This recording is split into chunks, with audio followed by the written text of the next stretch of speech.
Yes, I think what we are attempting to accomplish with what we've done so far is to demonstrate that in the first 30 years of its existence, the ANC was unresponsive to the concerns of what would become the masses, the black masses, throughout the 20th century.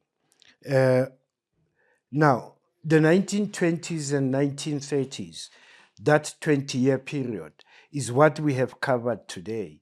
And part of what we are trying to illustrate here is that there was a mass movement, during this period, and that the mass movement was actually undertaken by communities and formations that fell outside of the purview of the ANC. In actual fact, in historiography, it is fully recognized that in the period between 1919 and 1939, the ANC was actually moribund, that it was almost defunct and quite, inactive in any particular way. And it is during this period that the black radical, tradition actually actualizes itself or manifests itself in a number of political and community formations that I have referred to. And 1939 happens to be a kind of a turning point, because at this stage the mass movement has been completely undermined. The leadership is actually taken into prison, and what is left is a kind of a vacuum. But at the same time, the center of this movement was actually families, families in particular, rural hinterlands that we referred to. But what the collapse of that movement actually meant is that the situation in these rural backgrounds had actually become untenable for the entire families. So there was a need for a new pattern of migration to take shape, and it does take shape. Historically, migration of labor from black areas, such as the native reserves, to the mines and to other urban centers, would have been undertaken mainly by single males, and probably later, women would have been part of this process. But what is often overlooked is the fact that in the 1930s, during the period under consideration, whole families were under pressure, under extreme pressure, as a result of measures that were being passed in respect of the land available to these families.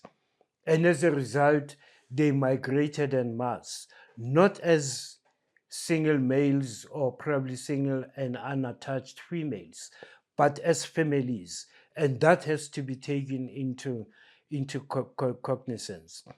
I also spoke about the 1941 Act, which was an act of government that placed a moratorium, if you like, on any restrictions on the movement of labor.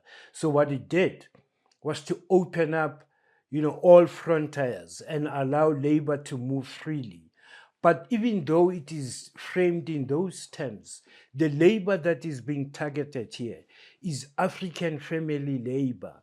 That is what is being actually, attracted, so that they could come to the urban areas and actually provide the much sought after labor for the growing manufacturing industry. Now, that is how the 1930s actually end. Uh, but a couple of important things, to reflect here, for the period. One of the things that we have to understand is that the relationship, between these this cohort of black society that we are talking about and white people in general is quite antagonistic. They have an antagonistic predisposition, to anything that is whiteness. In actual fact, they actually come up with a term that describes white people and that term is Makaka. And that in itself, is able to establish a kind of a thought process, in these people, a thought process that over time is actually antagonistic to anything that is whiteness. And what is Makaka actually? Makaka would be white people who had to depend on a political instrument to assert their ascendancy over this particular cohort of black society.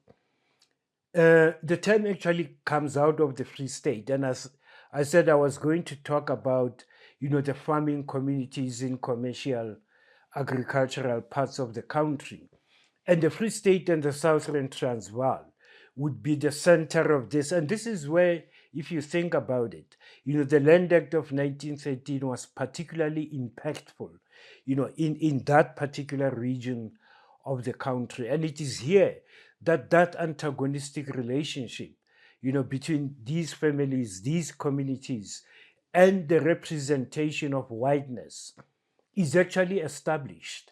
And even as they move, out of these areas into the urban areas, that antagonistic predisposition to anything white and anything that has to do with whiteness is already established.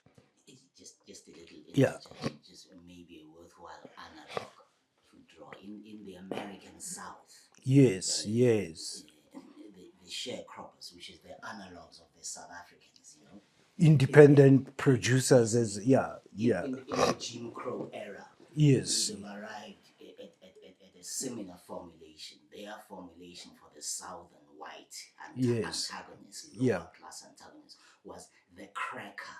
Oh, okay. So the cracker, and if you listen to Malcolm X's speeches from the 1960s, you will hear references to the cracker, so on and so forth. This is the analog of the South African Senate. Yes. Yeah, no, I think that certainly is particularly useful, especially because what black people experiences are in South Africa. You actually do find a kind of an equivalent in the US, and that is quite useful. But that antagonistic relationship is actually established at that point, and part of what they are seeing is a kind of white poor class, that is able to make use of a political instrument, such as the state, to assert, ascendancy over them as a people. And it is during the war, during the Second World War, that a great deal of migration actually happens from the rural hinterland into the urban areas. But one thing that we have to keep in mind, we are talking about families here and not single males. Now, what then happens during the war is that the municipalities have to provide social housing, for these people coming in.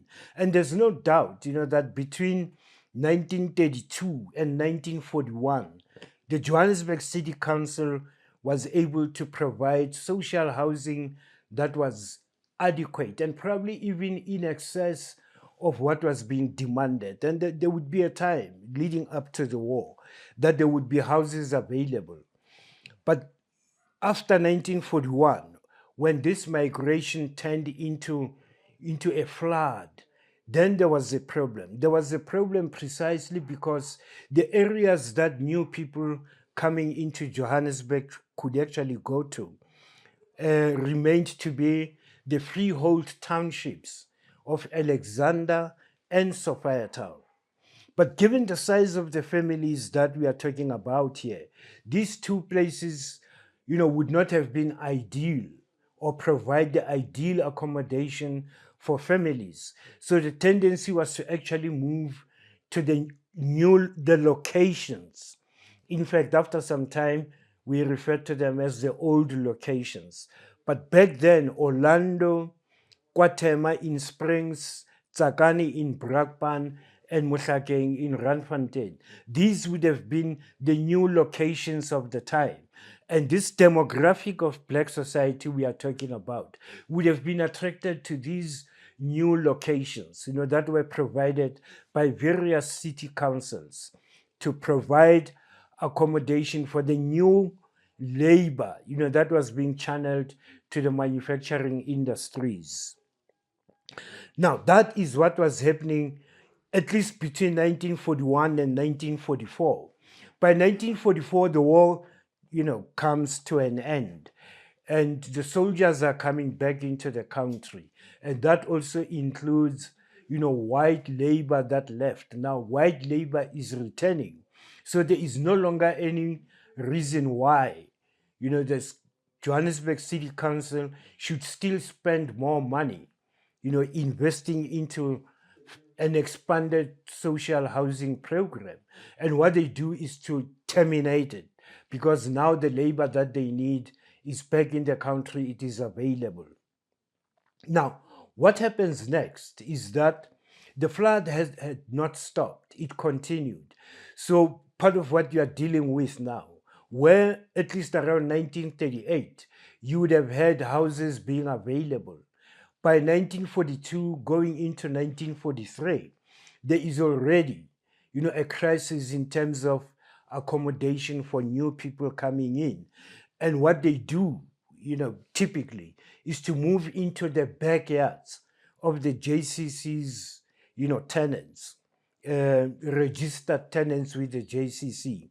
If you look at houses in Orlando, the yards would have been particularly wide enough, to allow something like 2 to 3 families, to be housed at the back of the house. And that actually happened quite frequently. And over time, Orlando was becoming crowded. But added to that was the fact that more people had to share scarce resources. And this led to tensions sometimes between the JCC's tenant and their subtenants. And that led to, a kind of uh, unrest, which was actually provoked by the backyard dwellers themselves. But at this stage, Orlando is actually administered directly by the Johannesburg City Council. And the Johannesburg City Council has made provision for the township to establish its own council. And these councils are called uh, native advisory boards. And this is where the communities are able to, elect their own representatives who will then, pursue their interests. But one of the most pressing demands at this time is housing. And political parties are being set up at the local level. And the most dominant political party at this stage is not the ANC. In Orlando, the political party that has a representation is the South African Communist Party. Because the ANC, like I said, during that period, it was almost defunct. So the SACP was actually in the forefront. And the SACP was the party in the advisory board at this time. The other party established in 1935 was the Sofasonke Party that was established by James Sofasonke Mpanza. And Mpanza was actually targeting the backyard dwellers in Orlando, mobilizing them against the city council. And he did make quite a number of representations to the city authorities, demanding that further social housing be provided for his constituency. But up to the time when the war ended, the city council was not prepared, to provide further housing, for black people moving into Johannesburg at this time. Now, in 1944, Mpanza decided to lead the backyard dwellers out of their homes onto the open space, that used to divide Orlando West from Orlando. And people started setting up their own structures, in the open field. In actual fact, one historian has actually made reference to this. And he says, these people were crowding the open field like birds in a cornfield.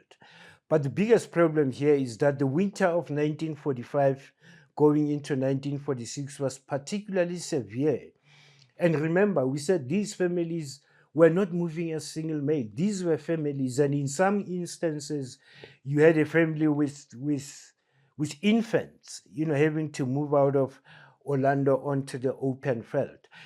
All of this was actually drawing a great deal of negative attention, not only to Mpanza in some instances, but also to the Johannesburg City Council for not heeding the plea to provide more social housing. Now, what most people do not understand is that when the city council was digging its heels in, deciding not to build any further housing for these people at any time between 1944 to 1947, this left these people with what option? What option would they have in the city at this time? What the city was actually saying, in other words, was that go back to the Bantu style or go back to the native reserve that you actually come from. But remember, the native reserve had already become untenable, to sustain families in the native reserves, which is why these people migrated as families. Now, if that was an option they were facing, it was no option at all. So participating in that squatter movement was the only option available to to this demographic of black society. And so they also dug their heels in and decided they are not moving until they were provided with houses. Now, by 1946, it had become clear that something has to give. These people are not going to back down. And into the equation enters Harry Oppenheimer, with funds from the Harry Oppenheimer Chairman's Fund. And he made the funding available, to provide further social housing. And this is where Orlando West, comes into the picture. And these families by 1947 are then beginning to move into Orlando West, and they become the new residents of Orlando West. But at the same time, I need you to unpack that for me about the Oppenheimer funding. How does that Oppenheimers fit into building of Soweto? Johannesburg City Council, remember at the time, would also have depended, quite heavily on investments from industries, from the mining industry, as well as from the burgeoning manufacturing industry. Now, the Oppenheimer Chairman's Fund, this is a fund that comes out of, investments and revenue, that came out of mining operations. But to some extent, it is capital that has also been invested into the manufacturing industries. So if it is the responsibility of employers, to provide housing for a potential labor, Oppenheimer would certainly have to take up that responsibility. In actual fact, it should have been the responsibility of a conglomerate, if you like, a kind of a collection of corporates, coming together and providing that sort of investment. But he did. Uh, at the same time, there was another kind of squatter movement in Pimville, and it was led by a man called Abiel. I'll remember the surname. Uh, he too led this movement, the squatter movement in Pimville, in an open field. And they too were demanding further houses. Now, beyond Orlando West, you have Mofolo, you have Molapo, you have Tladi, you have Molesane. All of those came out of the destruction of the old Pimville. Most of those families were being resettled in the new townships. And, that is how Soweto was actually, beginning to spread, and it was actually expanding in that period. But where is the ANC during this time? Where is the ANC between 1941 and 1947 during this squatter movement? Yet again, there isn't any action at all, that the ANC undertakes, at least in support of the squatter movements, if they felt strongly about it. The only thing that we know, as historians would know, is that at some point, Anton Lembede, who had just joined the ANC at the time as a member of the ANC Youth League, because the ANC Youth League was established in 1944. And it is him who commented that we seem to be paralyzed, just in relation to the squatter movement that is happening. We don't seem to have a kind of a plan as to how we can, get engaged in it. So the reality is that the ANC wasn't, quite, involved in this squatter movement. Uh, and by 1947, the squatter movement had actually come to an end because the squatters, or the backyard dwellers, if you like, were now being housed, in the rest of Soweto. And this is how Soweto was actually expanding. But we've just talked about the SACP having been the only political party, and maybe it is pertinent now to reflect on when the the SACP actually enters the equation. It is formed in 1921, and in 1922, or they get involved in the rent strikes of 1922.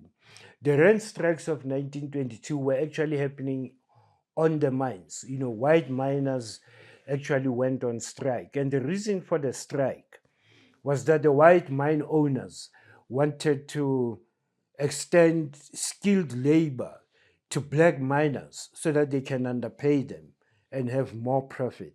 But this was going to hit hard on the white miners. They felt that their profession was being threatened. But also, once black people move into skilled labor, white people, because they are paid more, would then be laid off. And this is why these guys went on strike in 1922. The epicenter of the strike was just around here, just around us here in Fortsburg, in Crown Mines, and the mines around here. There were shafts all over this place. And in Boysens here, you had, a suburb of white miners, where white miners actually stayed. So, the area around us would have been the epicenter of this strike. But Pottsburg was where a great deal of activity was actually happening. And the result of the strike is that once again, Smuts sent in the South African military police, and the strike was actually put down by force. Quite a good number of white miners were killed in the process, and some were arrested, put on trial, and given long jail sentences. And that was the beginnings, of the SACP. And it is at this stage that it gets, involved with labor unions. In this case, it would have been with the labor unions on the mines, but also with labor movements outside of the mining industry, such as the tailors. You had the Union of the Tailors, and they too were members of the SACP. This becomes important, particularly for 1923 elections, because in the 1923 elections, the Smuts government, the SACP, was actually defeated, and Herzog's National Party, in alliance with the Labour Party, actually formed a pact government.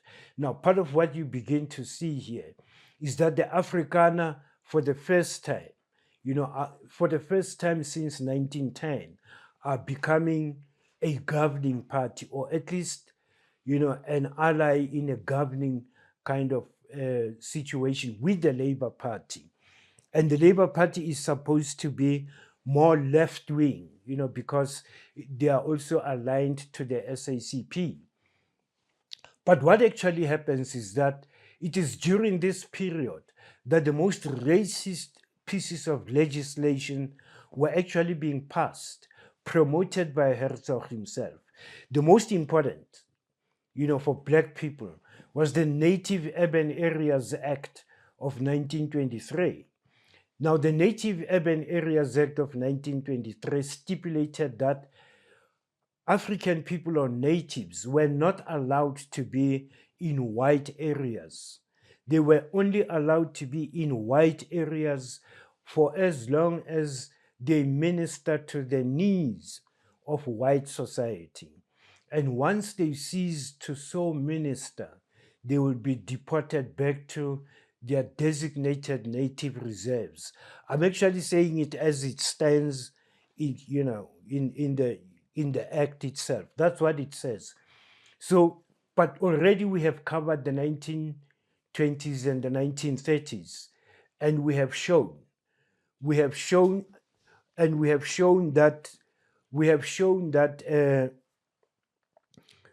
we have shown that in actual fact, the government was actually allowing black people to move into the urban areas. We have to understand why that is so.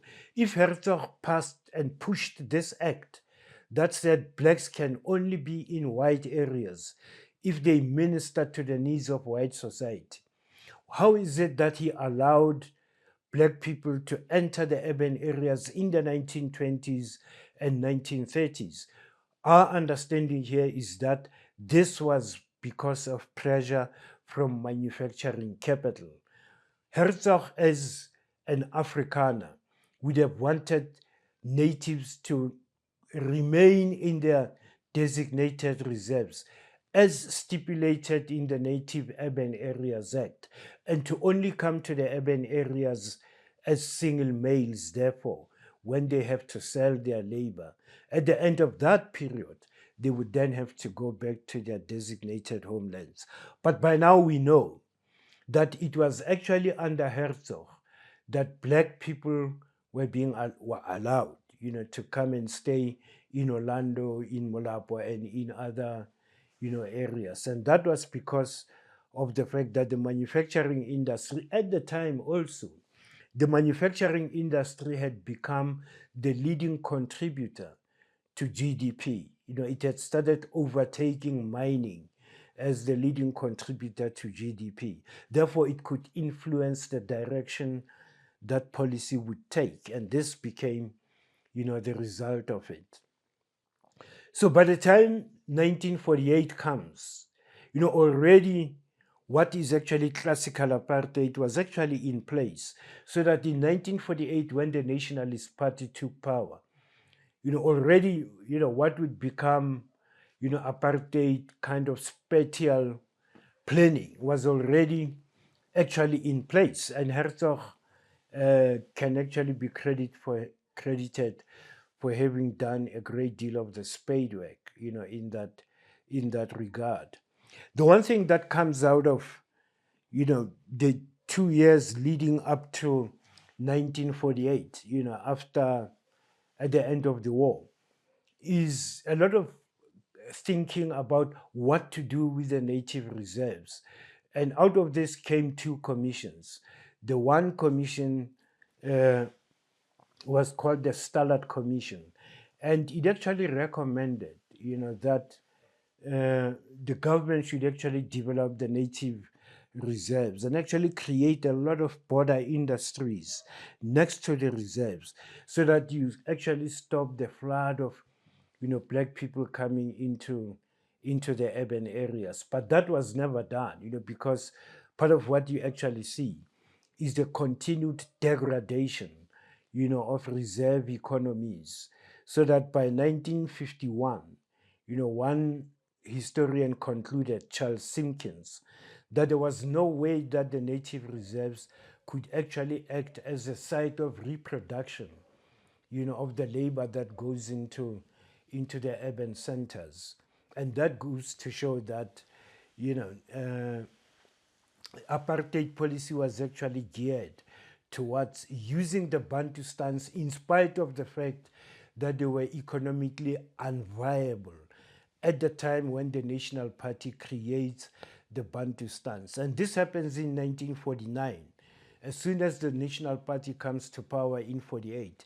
In 1949, it begins by restructuring and reimagining the native reserves. A couple of laws are passed. The first one in 1949 is the Bantu Administration Act of 1949, which then clearly delineates what the Bantustans are, outside of white South Africa, and it consolidates as well, the authority of traditional authorities. But part of what you begin to see, particularly in the Transkei, is that as the National Party does this, they are forced to actually look for people who are not legitimate in terms of, traditional authorities of some of the communities. These are puppet chiefs, who are being appointed to merely, advance and promote, the Bantustan policy of the Nationalist Party. And we will see what the reaction, to these puppet chiefs would be, particularly in the Transkei. But going into the 1950s,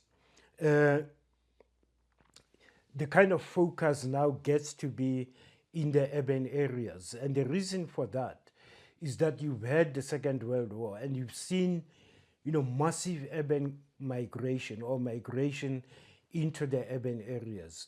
Historians would argue that one of the consequences of the Second World War is to encourage that kind of migration into the cities.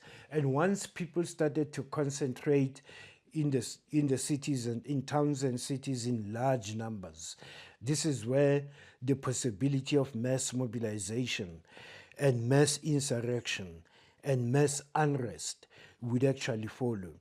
So as we enter the 1950s, we get to an understanding that the 1950s become a decade of mass mobilization. But before we get to that, we are still concerned about, and I think we have demonstrated that there had been, spurts of black radical outbursts, during the first half of the 20th century. And whenever these happened, the ANC was not implicated at all, in these kinds of political activisms that appear to be inspired by the masses. And just in terms of intellectual and academic, kind of discourses in South Africa, although this is being done, with a kind of hesitation by people who would want to consider themselves black radical thinkers, these kinds of moments that I'm referring to are in fact the moments of black radical thought. But, because in South Africa, black radical thought was displaced by another kind of radical thought, which is the red radical thought. The Marxist-Leninist, kind of tradition has come to dominate political and intellectual discourse, and in the process, actually displacing black radical thought, black intellectual engagement, and even black academic discourse, in the universities. Now, what then happens in the 1950s? I think so far, we've provided a lot of evidence of the mass movement of the first half of the 20th century. And we have shown that this movement was at its height in the 20 years between 1919 and 1939. And we have also shown that in that period, the ANC was almost defunct, and that whenever there was a mass mobilization towards anything, towards the land question, towards the land demand, for instance, it was mass movements operating outside of the ANC's purview. And this happens until the end of the 40s. We are now into 1950. But before we get to the 1950s decade, let's go back to 1944 because, or maybe even to 1940, because at this stage, there is some kind of an attempt, to restructure the ANC so that it can become responsive, to the masses so that it can be able, to engage the masses. And in 1940, A.B. Kuma, Dr. A.B. Kuma becomes the president of the ANC.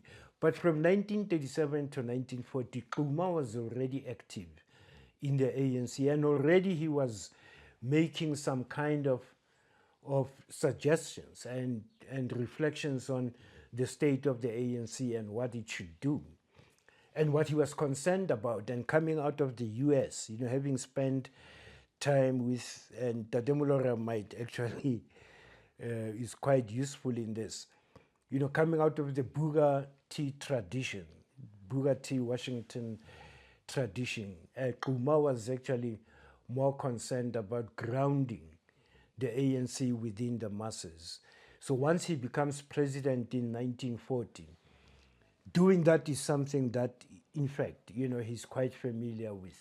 He had seen, and he begins to open up that possibility for the ANC. And well, in 1943, the ANC Women's League is established, and in 1944, the ANC's Youth League is established. Now, here's an interesting observation to make here. The person who inspires the formation of the ANC Women's League is Madihol Kuma. Now, Madihol Kuma is wife of A.B. Kuma. She's not South African, she's African American. Now, I often talk about black as absence. I talk about black being absent even when they are present. It still is quite concerning, that you don't have a South African woman who can be credited with the creation of the ANC Women's League.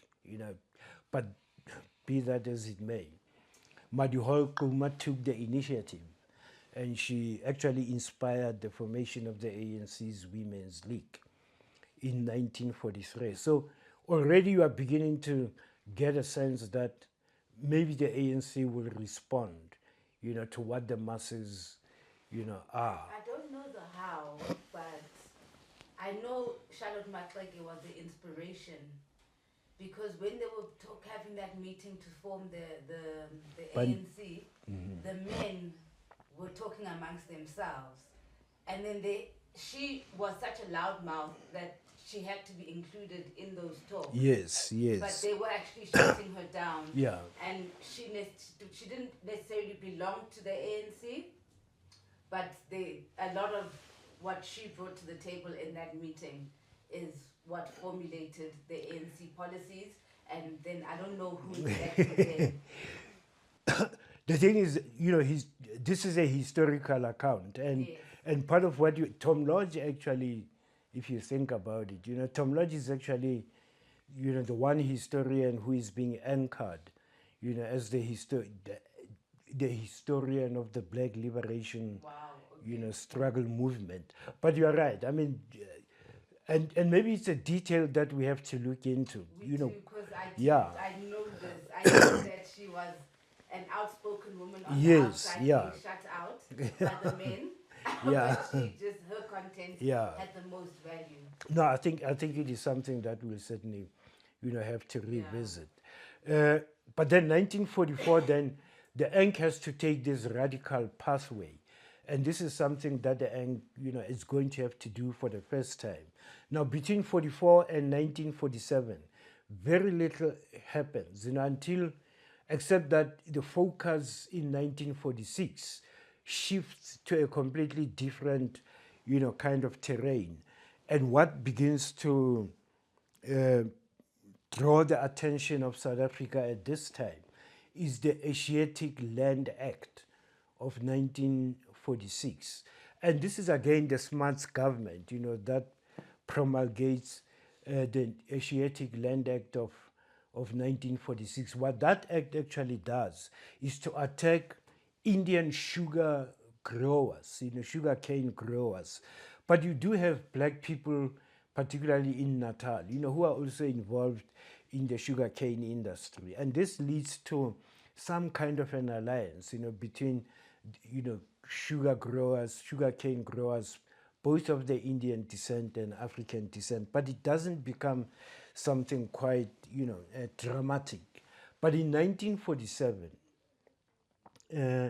A.B. Kuma and two other Indian leaders, one is Yusuf Dadu, who was president of the Transvaal Indian Congress, and the other is Dr. Monty Naika, who was then the president of the Natal Indian Congress. They come together and they form a pact.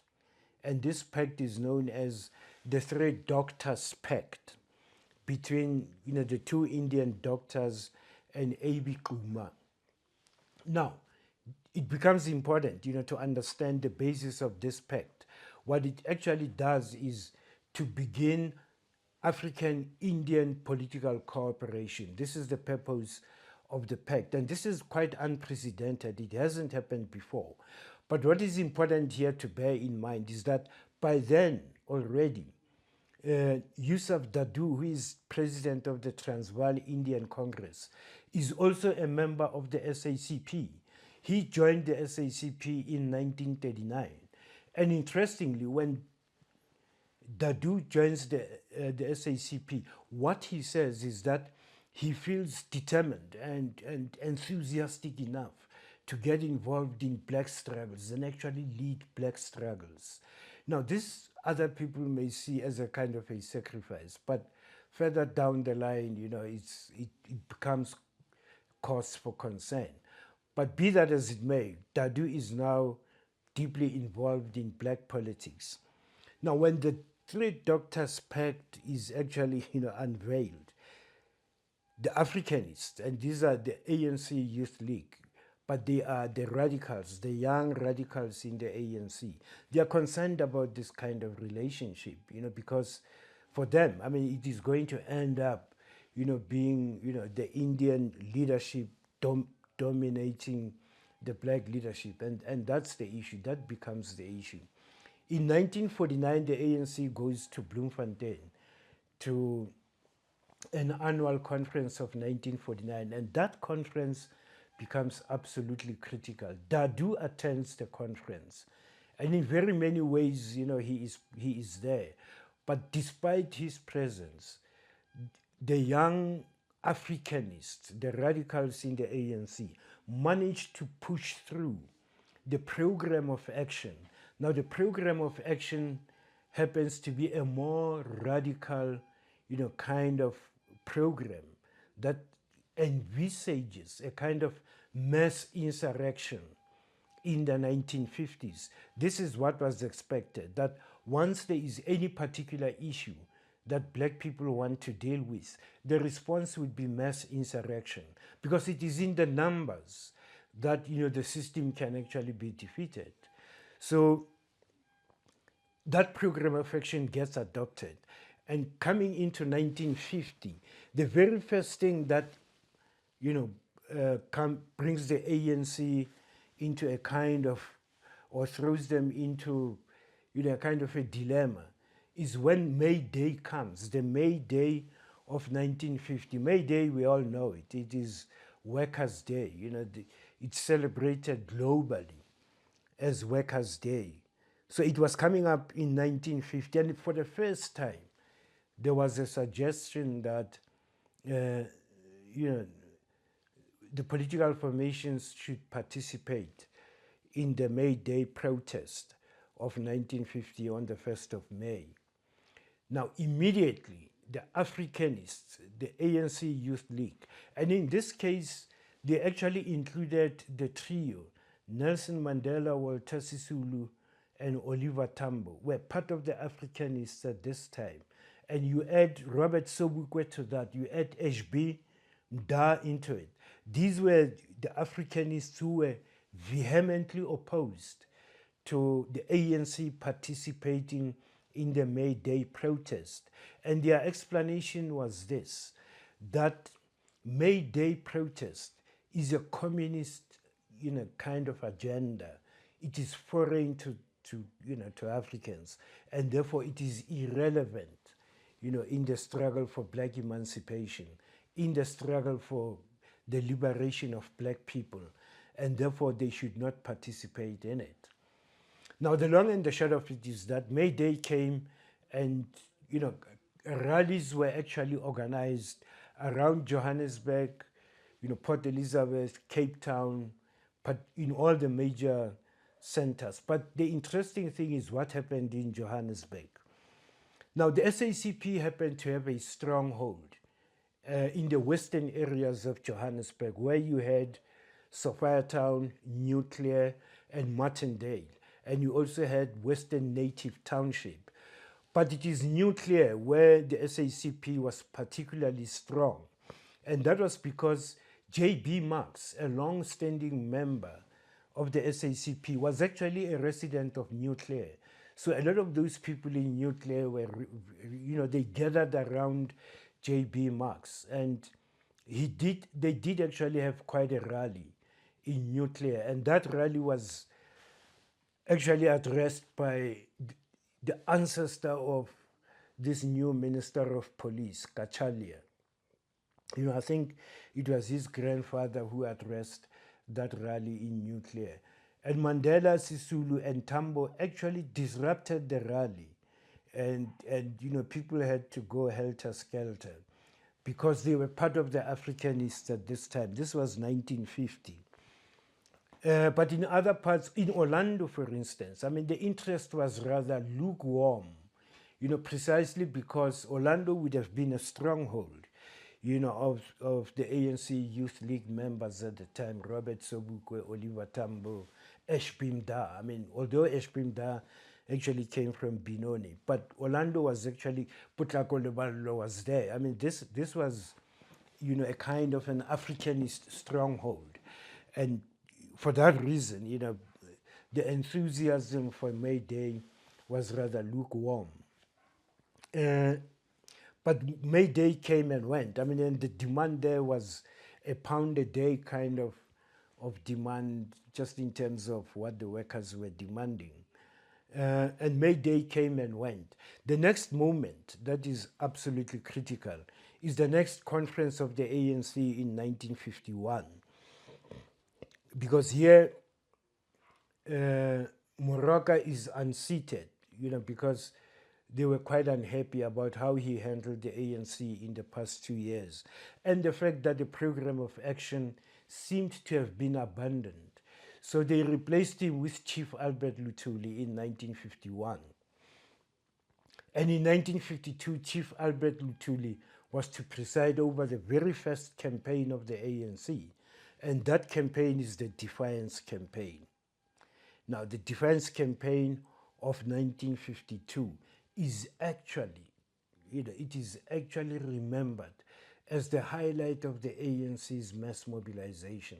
Whenever they talk about the successes of the movement, the Defiance Campaign always comes to the fore. We participated in the Defiance Campaign. But generally, the Defiance Campaign would have been particularly evident in the urban areas. Not that the rural areas did not participate, probably some did, but a great deal of the attention would have been in the urban areas. Now, leading up to the Defiance Campaign of 1952, there were discussions going around about how the Defiance Campaign was going to unfold. A major concern was being raised, in Indian communities about the participation of Indians in the Defiance Campaign. And a descendant of Mahatma Gandhi, made a very powerful statement about, what the Indian community should do and what they should think about. And according to him, if Indians were going to participate in the Defiance Campaign, this is going to muddy the waters for the Indian community in the colonial, administration's books. Because what he was saying is that, Indians should behave in such a way that they do not become openly antagonistic, to the colonial order. And that if they participate in this thing, they will muddy the waters for the rest of the Indian people. And he was also concerned about the childlike behavior, of black people that he saw on the other day while traveling in a train and giving them and handing out sweets, how they were, grabbing at the sweets that he was handing out, that they were so childlike that you cannot depend on them to behave properly. So discouraging Indians from actually participating in this thing. And these are things that the ANC will never, want to have to consider and actually confront. But what's interesting is what actually happened within the ANC organizationally. Because what actually happened is that Dadu himself proposed that they should form a committee that is going to design the ways in which the defiance campaign was going to unfold. And the proposition was that each ethnic group, in this case black, Indian, colored, and white, would have one representative. And the Africanists said, rubbish. Why don't we have 4 Africans and one of each of you? And there was quite a dispute, over this issue, over the representation, in this committee. And this led to a rift, particularly here in Johannesburg, between the Africanists in the ANC and those who were in the mainstream. Now, who was in the mainstream? I talked about Nelson Mandela, Tambo, and Sisulu having been part of the radical group of the ANC Youth League in 1950. By 1951, Nelson was talking a completely different kind of language. He was actually saying that he had come to appreciate, the fact that there are underclass Indians, who are so much a part of the black liberation struggle that they have to be embraced as well. And probably at that point, Walter Sisulu and Oliver Tambo also came to the same realization, because by 1952, the trio had actually become part of the ANC mainstream. They were no longer part of the radical group, that would become the Africanists. And on this issue of the defiance campaign, it was Silo Petema, who was at the time a member of the ANC, but at the same time being the editor of Bantu World, who wrote an article being very critical of the ANC at this time, and critical particularly about the fact that decision-making processes have now been taken away from African stroke black members of the ANC leadership and passed on to, non-Africans, as he put it. Now, for that, he was actually expelled from the ANC. And Selbim Simang was a member of the Natal ANC. Remember, the ANC was the Transvaal ANC, Natal ANC, and Cape ANC. Msimang was a member of the Natal ANC, and he came over, to try and talk the leadership out of the expulsion of Silo Petema.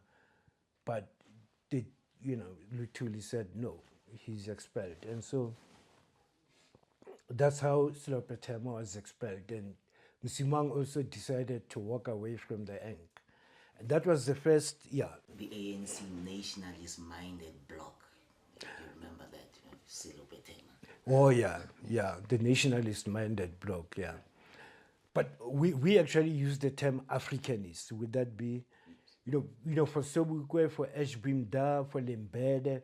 And by the way, Lembede had died in 1947. That is why he is out of the picture. But by this time, you have Robert Sobukwe, Ashbim Da, and Potlako Lebelo in the forefront. Yes, and this was the nationalist-minded bloc, yeah. So 1952, then the defiance campaign actually happens. And it's interesting how it happens in different places. Here in Johannesburg, you have a disciplined march, by the disciplined cadres of the movement. And Nelson Mandela is volunteer-in-chief. And, a group of 50 people, go to the Johannesburg station, defying apartheid laws and going into the white section, getting arrested, and having bail paid for them, and they're out. And that's the way. But this is not the mass insurrection, that was envisaged in 1949, in the 1949 program of action. In actual fact, the Africanists are concerned. what happened to our program of action? This is not what we had in mind. But that's what happened in Johannesburg. In Durban, again, a different, kind of thing.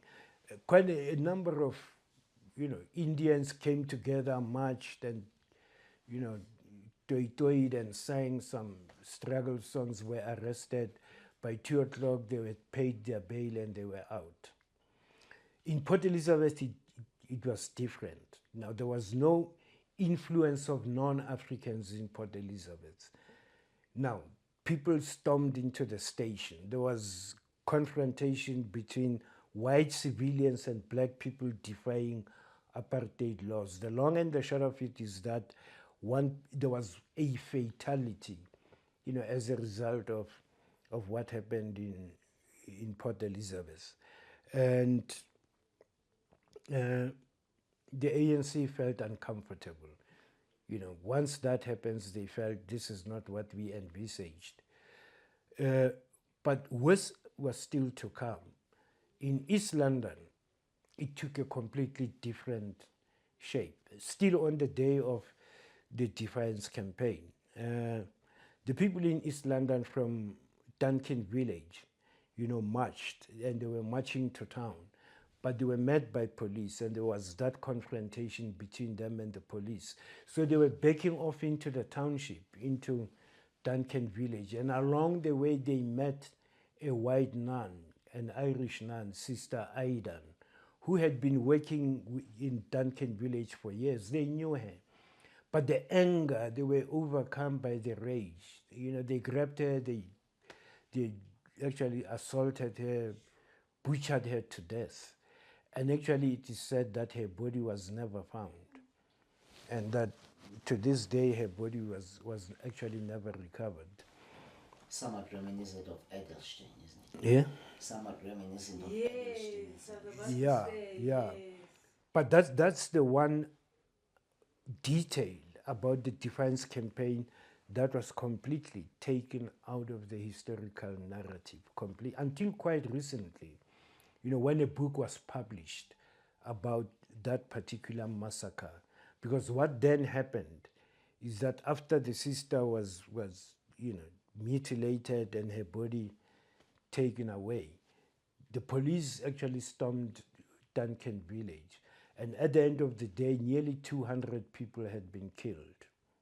And this is only 8 years before the Sharpeville massacre. And yet it's the Sharpeville massacre that we talked about so much. But there was this massacre of nearly 200 people in Duncan Village that was barely recorded anywhere, And that is how, but in the Western Cape, again, in the Western Cape, surely, there was some kind of, in Cape Town, there would have been, some kind of activity there as well, just in terms of the Defiance campaign. But the point I'm making here is that you have those areas, such as in the Eastern Cape, where you don't have the influence of the Transvaal Indian Congress or the influence of the Natal Indian Congress. And that's the form that the Defiance would have taken, the Defiance campaign actually assumed. It actually became a mass insurrection as envisaged, in the program of action. But that's how the Defiance campaign came to an end. And, Slopetema became one of the casualties, being expelled from the ANC. The very next campaign is one that we are all familiar with, and it was the Bantu Education Campaign. The Bantu Education Act was enacted in 1953, and the ANC had to respond to this. Now, the ANC called for a boycott of government schools, saying, hey, we are not going to send our children to government schools to be taught, under the system of Bantu education. We are going to set up our own independent schools. But here is another proof. Indeed, you set up your own independent schools. That's what you do. And the ANC said, yes, we are going to do this. They did. They did set up independent schools. Within 3 or 4 weeks or a month, the school collapses. It closes and nothing happens. And over time, parents are beginning to reconsider. They then start sending their children to government schools. But let's go back to the 1920s. The communities that we talked about were communities that were already in the culture and habit of creating their own educational institutions. Now, this is yet another illustration, that the ANC was not grounded, among the masses. Even by 1953, the Bantu education campaign collapsed precisely because the ANC was not grounded, among the masses. But we keep getting told, that the 1950s represents, the moment of mass mobilization of the ANC. But let's take each and every campaign and isolate it and have a look at it. Clearly, the ANC is not a mass movement at this time. The next issue and campaign that the ANC undertakes is the Sophiatown campaign. And this campaign is the campaign against the destruction of Sophiatown. It is important for a particular reason. Sophiatown is the last bastion, of black property ownership in the urban areas, if you exclude Alex. But Sophiatown is that bastion. You lose property ownership in Sophiatown, blacks don't own property in the urban areas. That's why it was so important to put up a fight, to save Sophiatown. And this comes between 1954 and 1955. And by 1954, the government is making it clear we are going to be destroying Sophiatown completely. So the ANC starts, mobilizing people. They hold a number of meetings at Dokey House in Johannesburg and trying to mobilize people. But closer to 1955, they actually lose the appetite, to do anything about this, except to say, no, we have a plan. We have a master plan. And the plan, in the end, it's called the Mandela Plan or the M Plan, and that's the master plan. So people waited for the M Plan to play itself out. Now, January came and went, and February on the 9th, bulldozers started rolling into Sophiatown, and people waited for the M Plan to materialize. It never did. And, people were then taken out, lock, stock, and barrel, if you like. And the end was quite, helpless again. So that happened. Sophiatown, between 1955 and 1957, Sophiatown was being destroyed. And the ENC could do nothing about it. I'm not too sure if the ENC lays any claim to the Women's March of 1956. There is no doubt, that Women's March would have had a whole range of other organizations, the South African Federation of Women, the Black Sash, and other, white formations, as well as other Indian formations that may have participated. But one is looking for the radical content, of the Women's March of 1956. And maybe just one comment about it.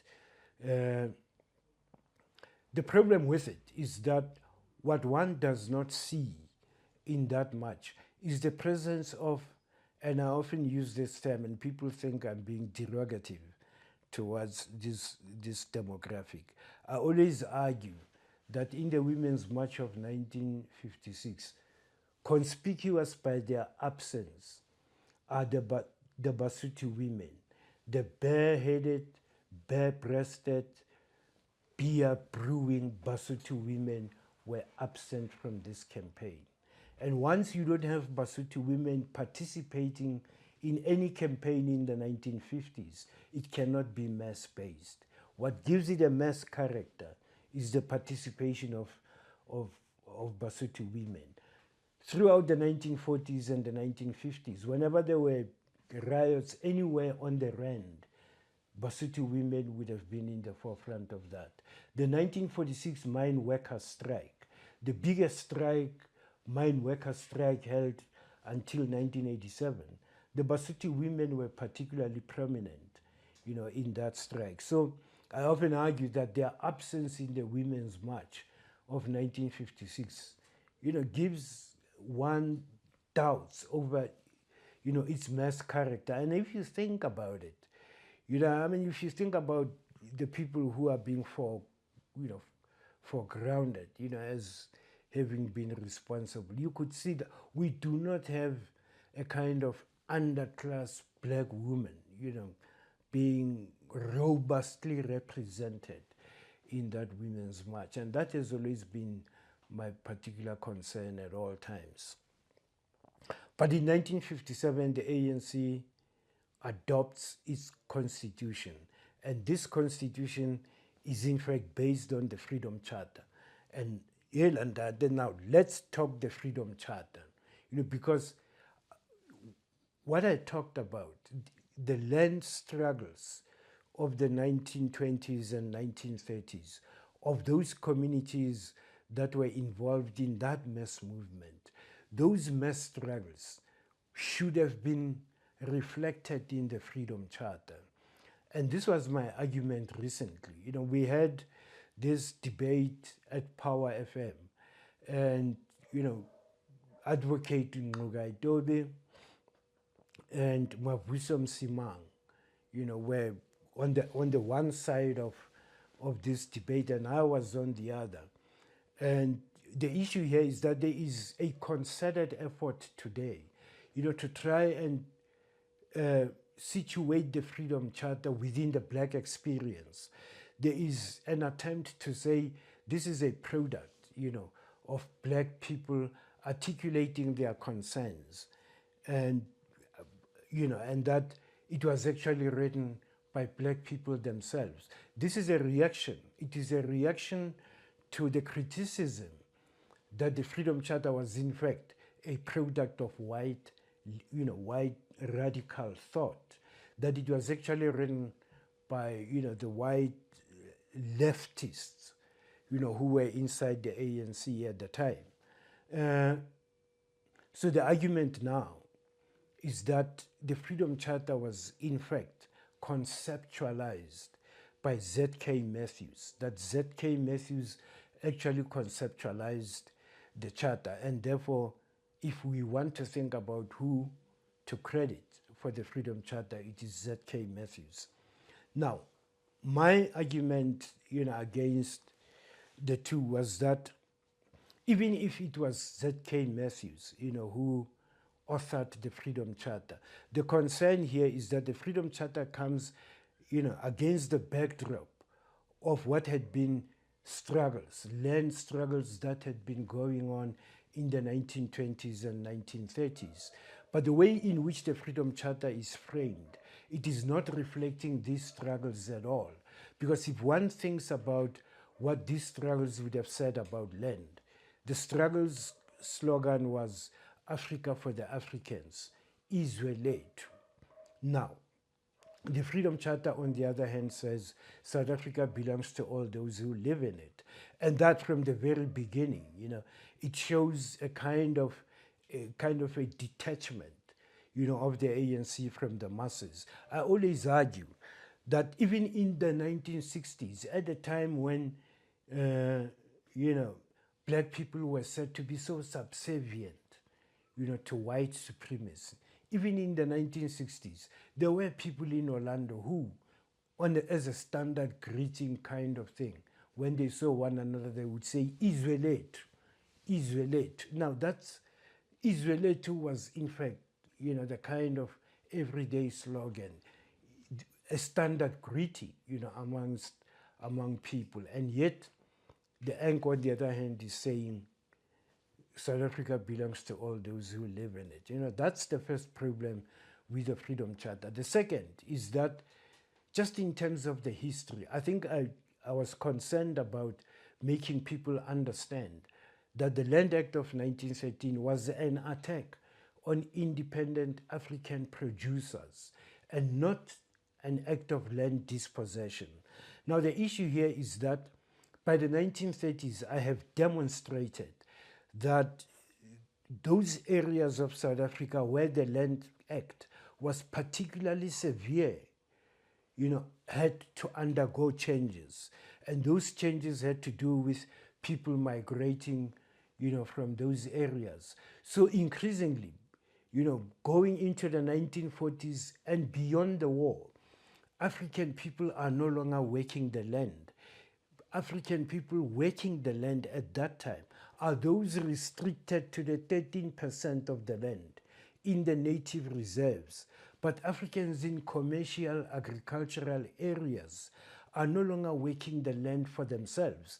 By 1955, they are no longer working the land for themselves. Africans by that time are to be found on top of a tractor. So who works the land? It is the Boer who claims he is the owner of the farm. And the tractor, he owns the tractor and he employs the African. And even then, it is not a cash economy, this. The African on top of the tractor, what he gets is, it's called labor tenancy. He's providing his labor and he gets lodging and probably something to eat. That's what they get. It is not a cash economy as yet in the 1950s. It is still a kind of relationship that we refer to as labor tenancy. These people are labor tenants. So when the ANC has a clause in the Freedom Charter that land will be divided equally among those who work it, who works the land and which land are we? If it is the 80%, 87% of the land that we are talking about, that land is worked by a tractor and a Boer. And if it is going to be shared equally, it is going to be shared equally between the tractor and the Boer. But this actually demonstrates how disconnected, the Eng was to the masses at the time. And yes, 1955, the Freedom Charter, and 1957, the Freedom Charter, 56, the Freedom Charter is incorporated into an ANC, kind of constitution. But in this station here. Pardon? Should we leave this station here? There? Should we leave this station here? Okay, are you? We've got about 10 minutes. Yeah, no. Okay, let's just sum up, yeah. Okay. Yeah, maybe just get to 60 quickly and we can leave it there, yeah.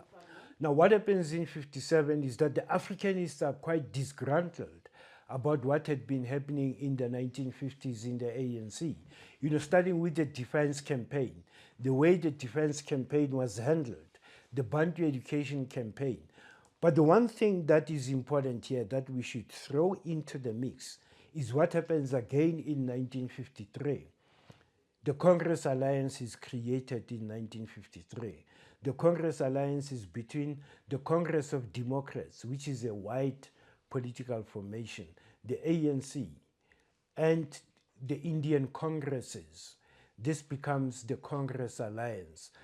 Now, the Congress Alliance has an influence, in the adoption of the Freedom Charter in 1955. And it is on the basis of this that the Africanists are particularly disgruntled. Part of what they are saying, again, goes back to my normal adage. What they are saying, they are not saying it in as many ways. What they are saying is that the Freedom Charter is yet again an example of black as absence and white as presence, because they see it at the time as a product, of the white section of the Congress Alliance. It is theirs. But let's hasten to say here that very recently, Rusty Bernstein, who was one of the members of the Congress of Democrats and a member of the SACP, actually wrote or published a biography. And in that biography, he claims certain clauses of the Freedom Charter as his own, and that he wrote those clauses of the Freedom Charter. I also know that Ben Turok, before he passed away, did make it clear that he conceptualized the economic clauses of the Freedom Charter. But now there's a reason why people like Advocate Ngcuka Itobe would really want to insist, that that Z.K. Matthews was responsible for it. And that is because, it's a relationship with the ANC. I'm actually thinking that for a man like Ngcuka Itobe, you would expect them to be smart enough, to look at the Freedom Charter and actually get to realize that even even if it was Z.K. Matthews, it does, because part of what we really want to see is whether any kind of activity by the ANC does, have to be seen as a kind of a black radical expression. And the conclusion that we can come to is that no, it isn't. Now, this also answers the question of recent people in the PAC. You must have heard people in the PAC saying the PAC is the only original ANC because the PAC is the only party that holds on to the ANC's original founding principles. That is not understanding what we are talking about today, that the black radical tradition became the basis of the Africanist kind of political tradition. And that Africanist tradition gave rise to the PAC. And we have demonstrated today that at no stage in the development of this black radical thought was the ANC actually ever involved in it. On the contrary, the ANC has always been antagonistic, to this kind of a tradition. It has always been on the opposite end of it. So the PAC is flawed about it. But the EFF is also buying into this, that the original ANC was a black radical formation. And for them, their explanation is that because in 1912 it was only made up of black people, and that it only extended membership to non-Africans after 1969 in Morogoro. Well, that may be true, but what we have demonstrated here is not, whether they have other members of other ethnic groups or not. What we are concerned about is the native sphere, the black masses. What is the relationship between the ANC and the black masses? It is a relationship of disconnect. Was the ANC a mass movement in the 1950s? The answer is no. If the masses were responding to the ANC in the 50s, they were responding to that strand in the ANC that was called the Africanists, the nationalist-minded part of the ANC. That explains why in 1960, it is not mainstream ANC that organizes the anti-pass march that leads to the Sharpeville massacre. It is the Africanists who have now left the ANC and formed the PAC. And within a year of their, people often say, but within a year of their formation, this is not the first time they engage the masses. Throughout the decade, the Africanists in the ANC were the people of the masses. So in 1960, so we could quite easily mobilize people around the anti-pass march and do it quite successfully. Yeah, I think we will then look at 60 to 75 when we next meet. Thank you. Yeah. All right, we'll do that. Hey, tada.